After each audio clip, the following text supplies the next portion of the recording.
Bom dia mais uma vez a todos. Hoje,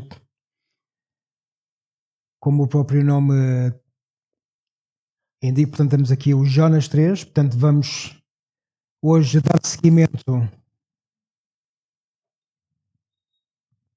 Hoje vamos dar seguimento a uma série de 4 mensagens do livro de Jonas, que já iniciámos anteriormente.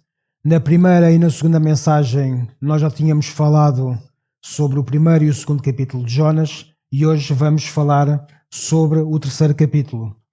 Se Deus assim o permitir, na próxima vez, finalizaremos então o livro de Jonas com o quarto e último capítulo do livro. Não existem dúvidas sobre a eficácia da palavra de Deus. Não existem dúvidas de que aquilo que está escrito é verdade. Mas será que é mesmo assim? Será que é isto que nós refletimos e nós pensamos quando lemos a palavra de Deus? É isto que vamos também ver hoje, neste mesmo texto. Podemos constatar este fato em toda a Bíblia, mas também hoje vamos constatá-lo através do texto que vamos ler e depois vamos analisar. Peço então, por favor, que possam abrir as vossas Bíblias em Jonas 3 e que posteriormente as mantenham abertas para que possamos então analisar o texto. Eu vou fazer a leitura utilizando a versão Almeida 21, mas antes de lermos o texto, vamos ter um momento de oração, para que Deus nos guie neste momento e para que Ele abra os nossos corações e que a palavra que Ele nos venha a dizer esta manhã nos possa abrir a mente e tocar os nossos corações para que possamos aplicar todos os dias esta palavra e também toda a Bíblia de que Deus nos fala todos os dias. Agradecemos-te, Deus, pela tua fidelidade. Agradecemos-te, Deus, porque tu és grande, tu és digno, tu és louvável. Agradecemos-te pela tua omnipresença e omnisciência em tudo. E tudo aquilo que tu dizes é verdade. Toda a palavra que tu pregas é uma palavra que vai de encontro ao nosso coração. Ajuda-nos a compreender e a aplicar a tua palavra todos os dias. É isso que te pedimos, em nome de Jesus. Amém. Em Jonas 3, diz então o capítulo: a palavra do Senhor veio a Jonas pela segunda vez. Vai agora à grande cidade de Nínive e proclama a mensagem que eu te ordeno. Jonas foi imediatamente para Nínive, segundo a palavra do Senhor. Nínive era uma cidade grande e se levava 3 dias para percorrê-la. Jonas começou a percorrer a cidade por um dia, clamando: Nínive será destruída daqui a 40 dias.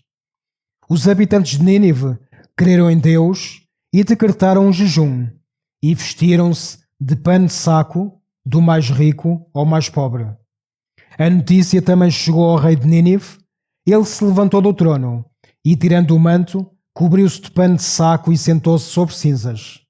Então fez uma proclamação e a publicou em Nínive, por decreto do rei e dos seus nobres, que nem homens, nem animais, nem bois, nem ovelhas provem coisa alguma, não comam, nem bebam água, mas sejam cobertos de pano de saco, tanto os homens como os animais, e clamem com fervor a Deus, e cada um se converta do seu mau caminho e da violência das suas mãos. Talvez Deus se volte, arrependa-se e afaste o furor da sua ira, de modo que não morramos. E Deus viu o que eles fizeram, como se converteram no seu mau caminho. Então arrependeu-se do castigo que lhes enviaria e não o executou. Até aqui a palavra do Senhor. Antes de entrarmos na mensagem de hoje, vamos contextualizar o texto que acabamos de ler, recordando aquilo que se passou em Jonas 1 e Jonas 2. Em Jonas 1, portanto, nós vemos que o livro não começa com um profeta obediente, mas com um profeta em fuga. E aonde é que o Jonas desobedeceu? O capítulo 1 começa exatamente da mesma forma como praticamente começa este capítulo. Em Deus a ordenar a Jonas, vai agora à grande cidade de Nínive e prega contra ela, porque a sua maldade subiu contra mim. Mas ali vimos que Jonas, em vez de ir a Nínive e em vez de obedecer, ele foge. Desce até Jope, entra no navio que ia para Tarsis, ou seja, precisamente na direção oposta àquela que Deus lhe mandou. E ele, Tarsis, ficava ali junto ao sul de Espanha e Deus tinha-o enviado para o Oriente, mas ele foge da ordem de Deus e vai precisamente para o lado inverso daquele que tinha ido. Mas se Jonas tentou fugir da presença de Deus, Deus não fugiu da presença de Jonas.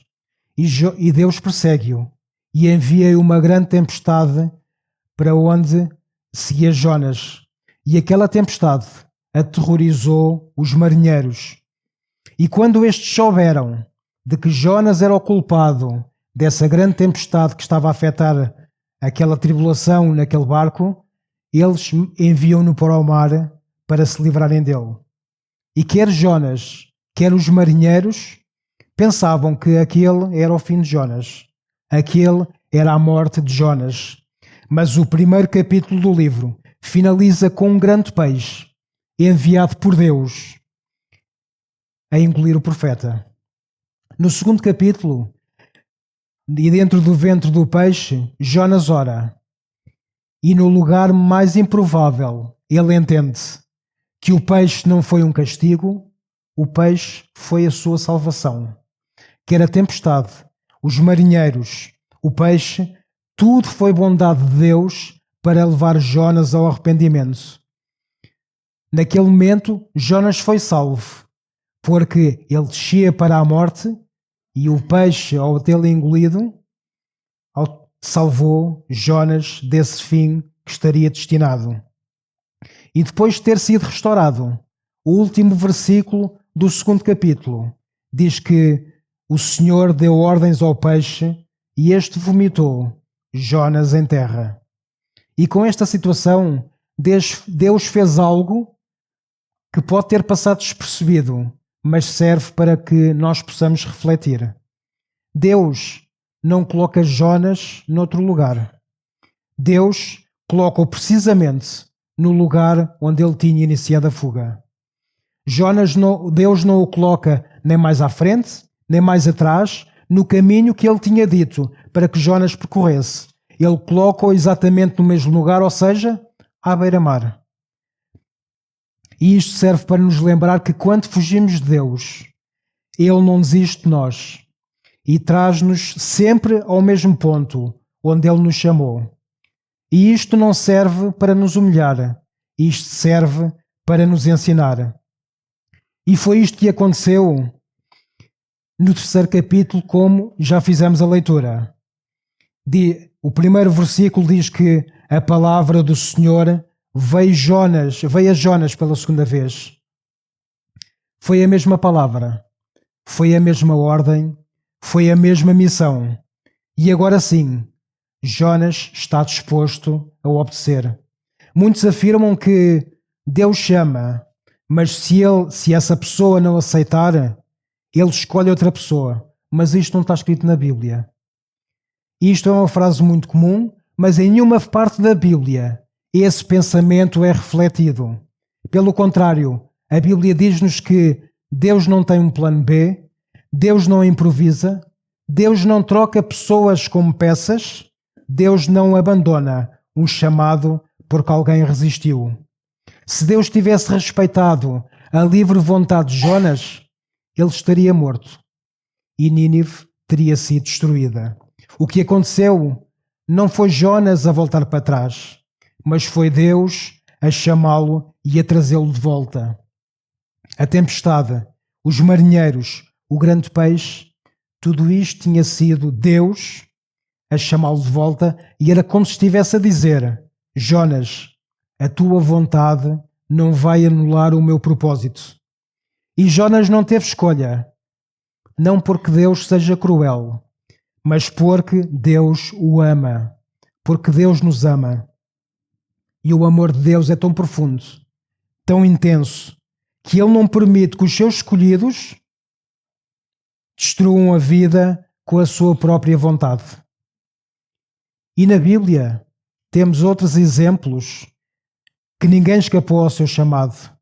Moisés tentou fugir, mas voltou. Jeremias tentou desistir, mas não conseguiu. E Elias tentou esconder-se, mas Deus foi buscá-lo. Paulo perseguiu a igreja, mas Deus o derrubou no caminho. E aqui em Jonas, ele tentou fugir, mas Deus trouxe-o de volta. Nenhum deles era perfeito, nenhum deles era exemplar, nenhum deles era digno. E aqui está um ponto comum em todos eles. Os personagens da Bíblia não têm superpoderes, não são super-heróis. Eles são pessoas como nós, são falhos. E isto tudo serve para nos dizer que apenas um é perfeito, que apenas Deus é perfeito. E todos nós necessitamos dele para que possamos atingir aquilo que ele nos pede. Então vemos que Jonas, no fim, fugiu, mas no fim ele obedece.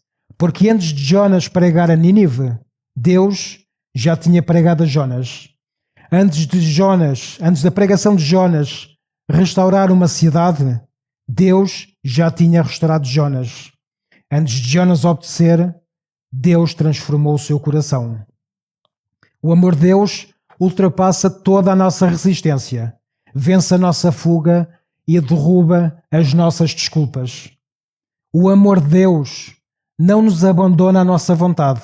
Pelo contrário, Ele resgata-nos dela. O amor de Deus não é fraco, não é passivo, não é permissivo.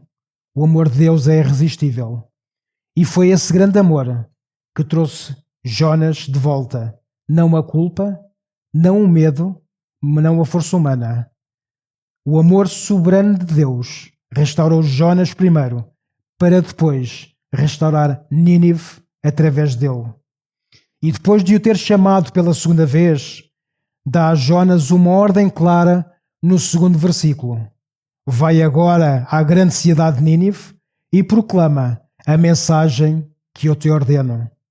E daqui podemos destacar um fato. Jonas foi o único profeta do Antigo Testamento enviado por Deus para pregar a uma nação estrangeira. Todos os outros profetas pregaram a Israel ou a Judá.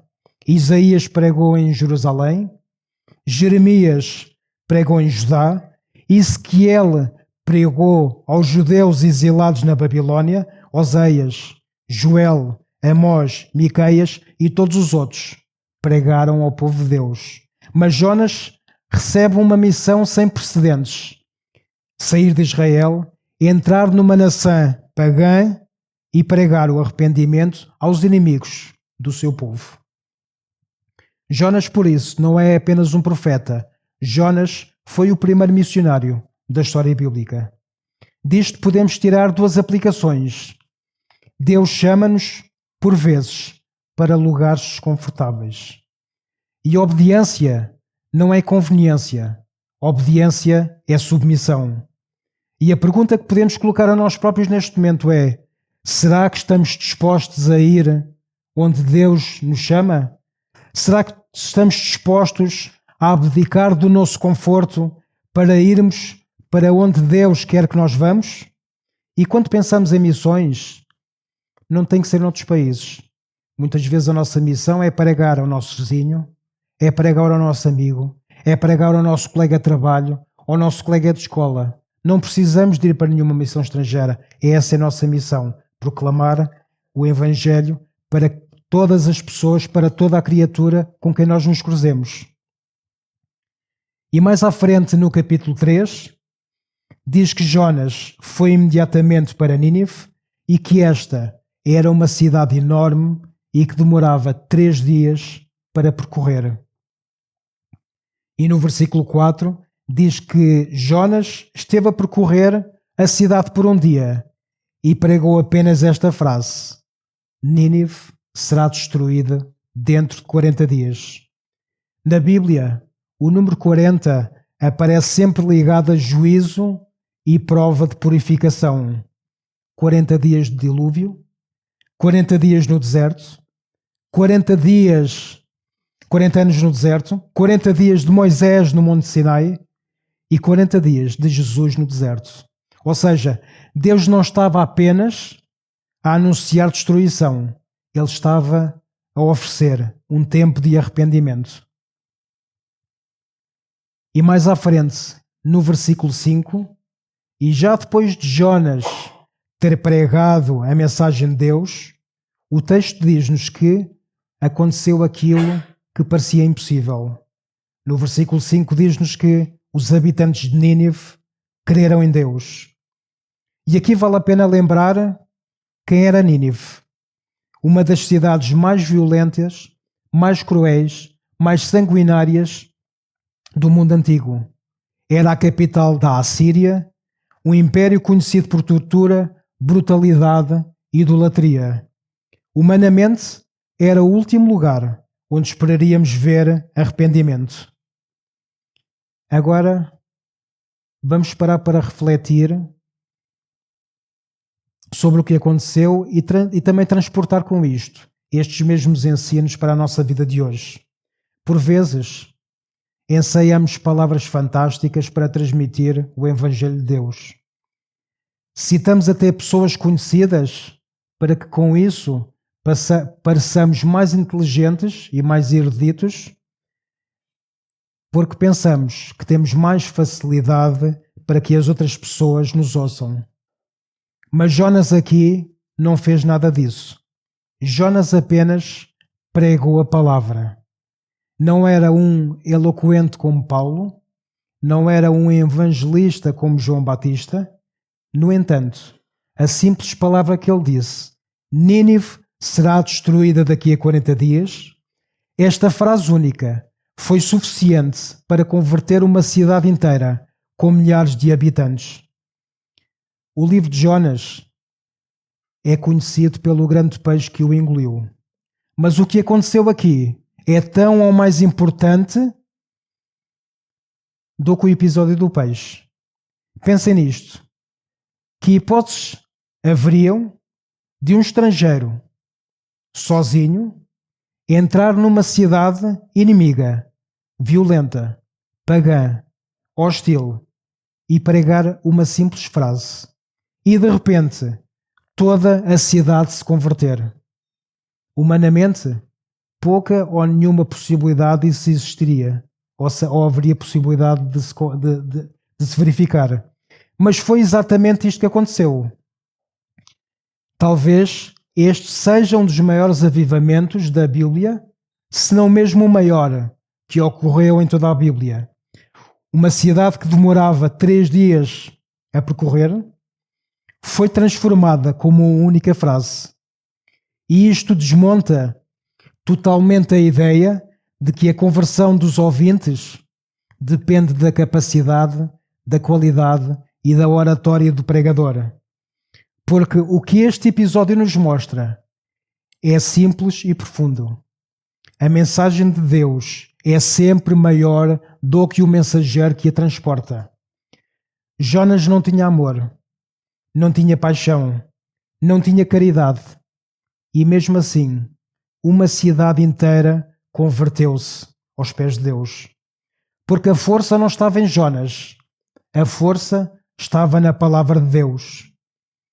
E isto tudo aconteceu mesmo antes daquilo que nos é dito no versículo 7 e no versículo 8, mesmo antes do rei decretar e proclamar um jejum, e todo o povo, sem exceção, deveria clamar com fervor a Deus, e cada um deveria converter-se do seu mau caminho e da violência das suas mãos.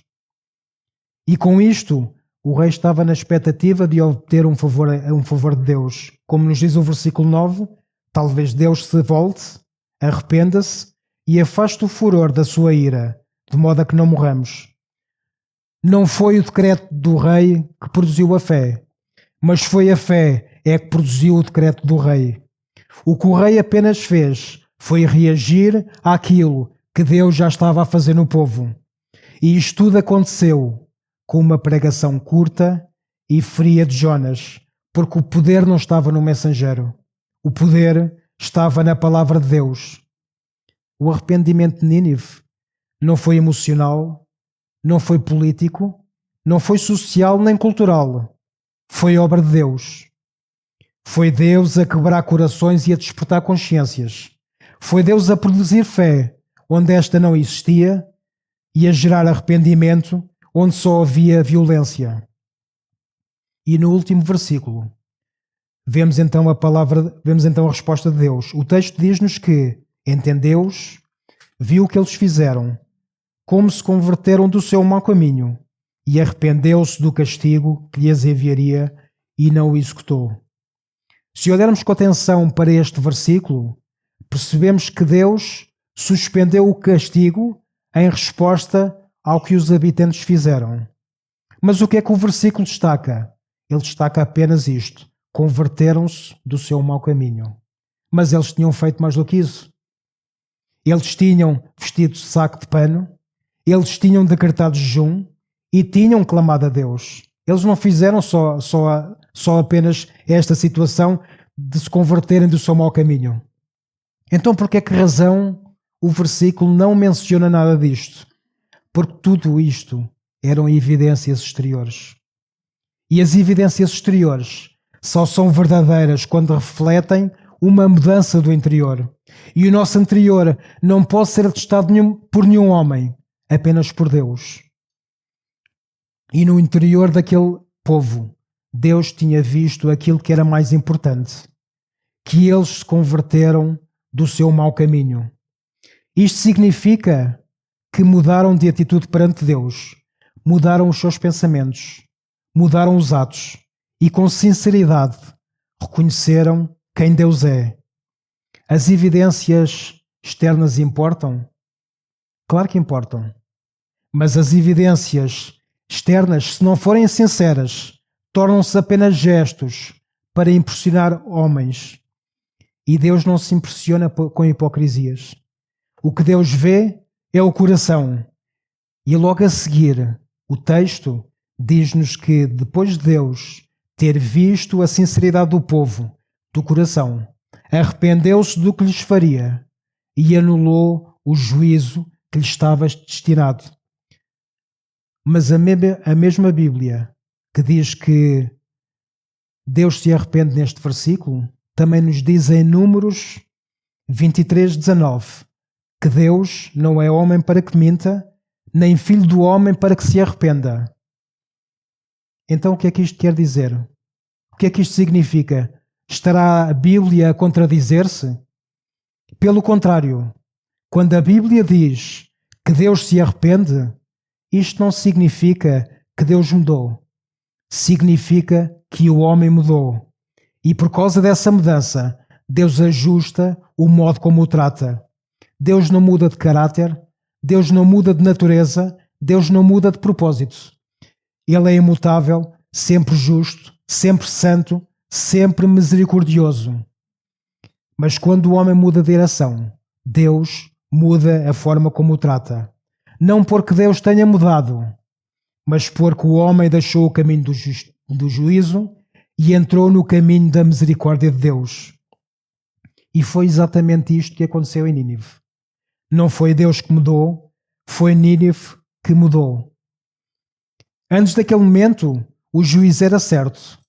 A destruição era justa, a sentença era merecida. Mas o arrependimento do povo abriu um novo caminho. E este Deus, imutável no seu caráter, soberano em tudo que faz, revela uma surpreendente flexibilidade no tratamento quando há arrependimento verdadeiro. E isto é tudo aquilo que o texto nos diz. E este texto traz-nos também lições para que nós possamos aplicá-las no nosso dia a dia. Entre várias lições eu vou destacar 3. que já fomos abordando durante esta mesma análise que fizemos.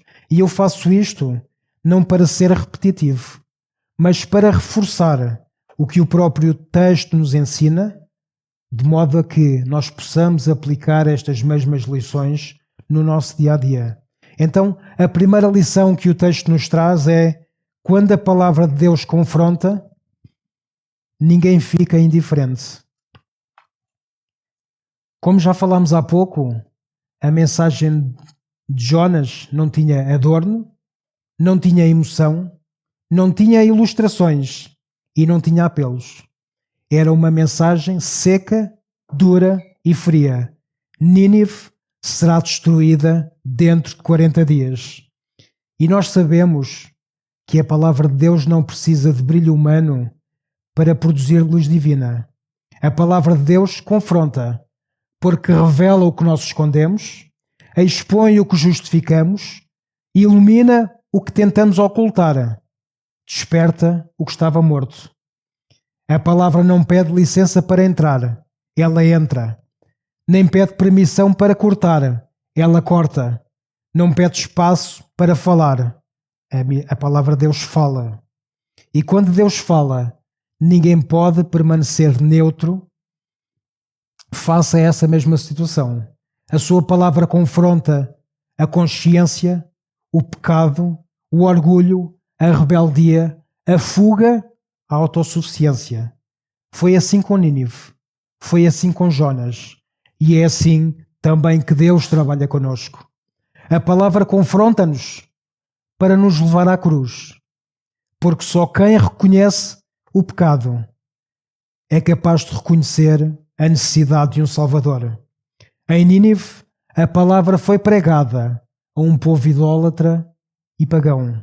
E nós, quantas vezes já tentámos pregar a palavra a outra pessoa e saímos de lá frustrados, porque essa pessoa não mostrou o mínimo interesse àquilo que nós estávamos a dizer? Isto acontece porque nós temos demasiada autoestima em nós próprios. Mas quando pregamos aquilo que Deus nos pede para pregar, reconhecemos que o mérito jamais será nosso, mas o mérito é sempre de Deus. E a palavra de Deus, quando realmente é pregada, ela nunca volta vazia. Ela nunca falha o alvo. Ela nunca erra. Ela nunca perde a força. A palavra de Deus é a espada de dois gumes. Por se um lado condena, por outro lado ela salva.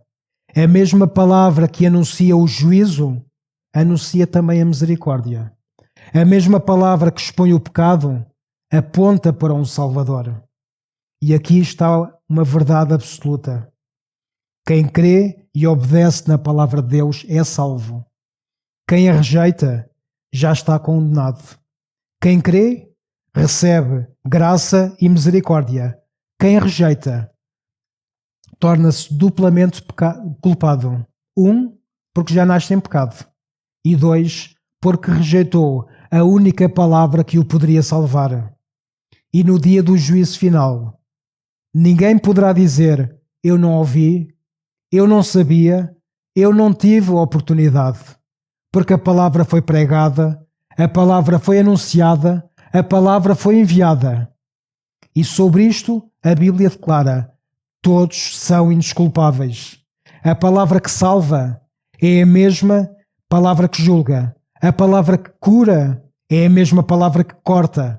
A palavra que vivifica é a mesma palavra que nos confronta. Por isso, conforme já foi dito, quando a palavra chega, ninguém pode ficar neutro. E esta lição deixa-nos uma questão para que possamos refletir. E nós, como é que estamos a responder à palavra hoje? Aceitamos ou rejeitamos?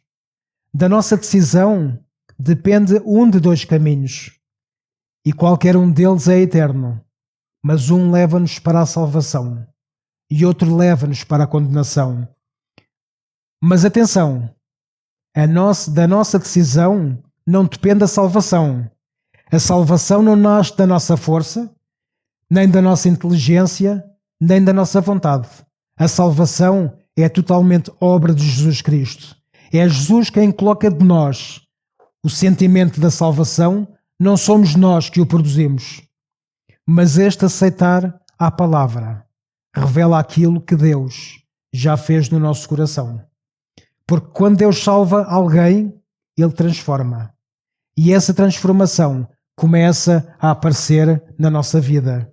Por isso, se dizemos que aceitamos a palavra de Deus, mas não mostramos evidências da salvação que Jesus nos deu, então precisamos parar para refletir. E a maior evidência que de Jesus a maior evidência que nós temos e que podemos mostrar que Jesus já nos salvou é quando nós apresentamos aos outros esse mesmo Jesus que foi Salvador para a nossa vida.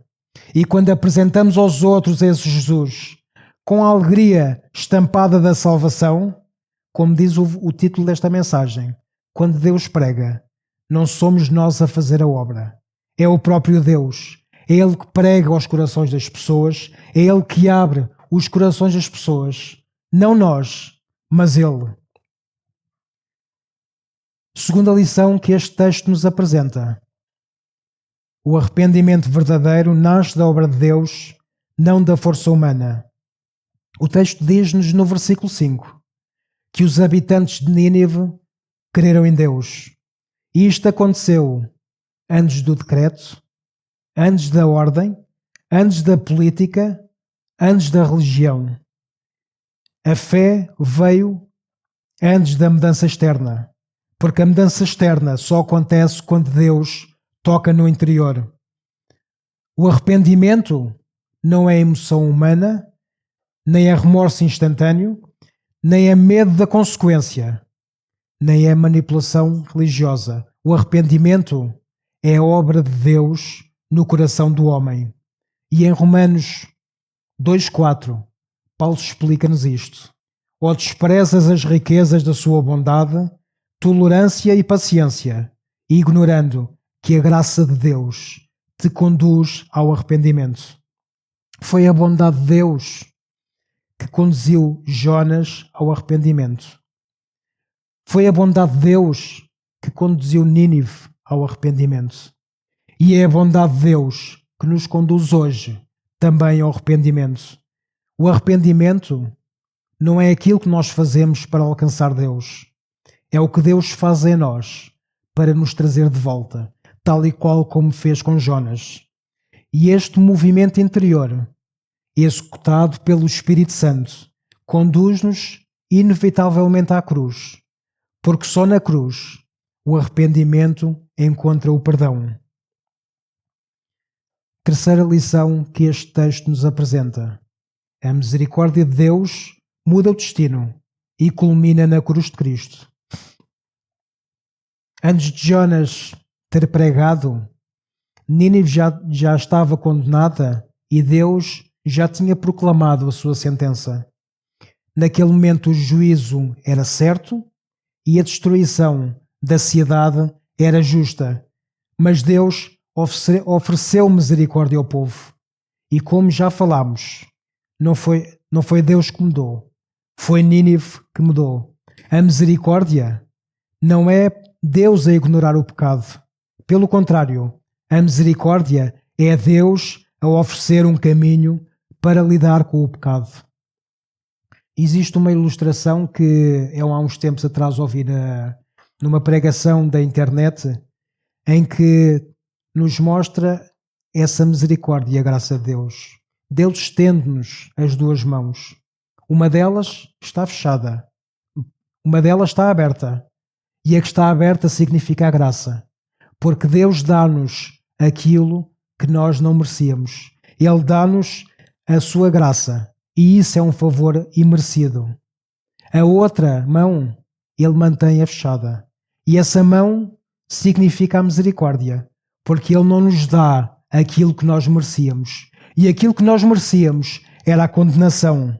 Então, se por um lado Ele abre uma mão para nos dar graça, mas por outro lado mantém a outra fechada para nos dar a condenação por misericórdia de nós. Atenção, Eu não disse que ele fecha a outra mão. Ele mantém a outra fechada. Porquê? Porque ele não dá e tira. Ele nunca nos chegou a dar aquilo que nós merecemos para quem crê.